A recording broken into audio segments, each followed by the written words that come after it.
Kong is just something you got to do. You got to avoid the wet markets, but aside from that, Hong Kong Well, is. this was before COVID. No, Diana, I'm sure you've been giving a lot of thought to food always. The food. Well, being Laura's mother, I would have to say some of my best meals have been had at her house at her big cocktail parties. Thank you. Okay, thank you. Do I get points for that, Laura? I hope. No, Anyway, that was gratuitous. That was completely gratuitous. And we were in Bangkok, and my father and I love spicy food. My mom, not so much. Oh, I do now. Well, but not as much as the two of us.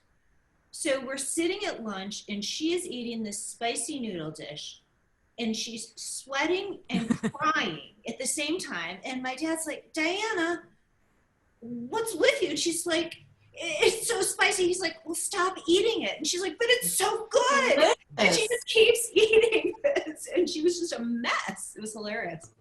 And the waitress came over. She was so kind. She said, can I get you something? Do you feel okay? I said, I'm fine. I love this. The tears are running down. They're going down her face. But the other thing that happened in Southeast Asia, which just happened in Beijing a few years ago, I was on a trip, and it was one of those dinners where they put, the 8 of us were sitting around a table, and the waitress came and put a dish on the table, and she said, it's spicy.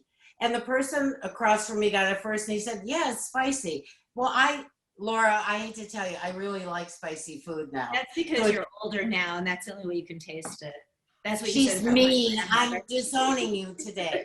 So anyway, it got to me, and I ate it, and my vocal cords were paralyzed for about 2 minutes, and they gave me, I drank beer, and in 2 minutes I was able to speak again. So Scott, if you really hate me, you'll get really spicy food, and my vocal cords will be. And that habanero salsa I made it a couple of weeks ago. Oh, would be good for that. That kicked my ass. That was really good, but yeah, you thought it was too spicy. Did you just stumble into it, or how do you? no. I had friends. I had a friend who lived right off, right above up the hill in the Haight, and I used to visit him on a regular basis.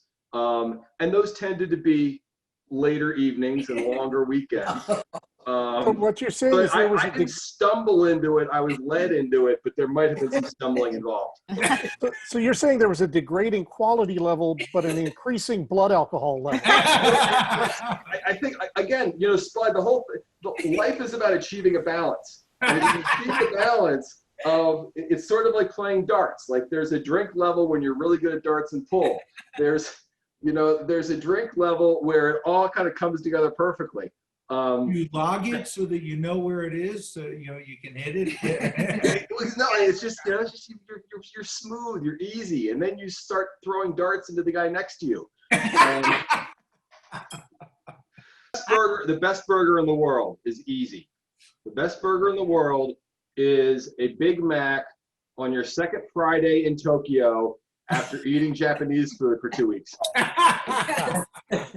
Okay.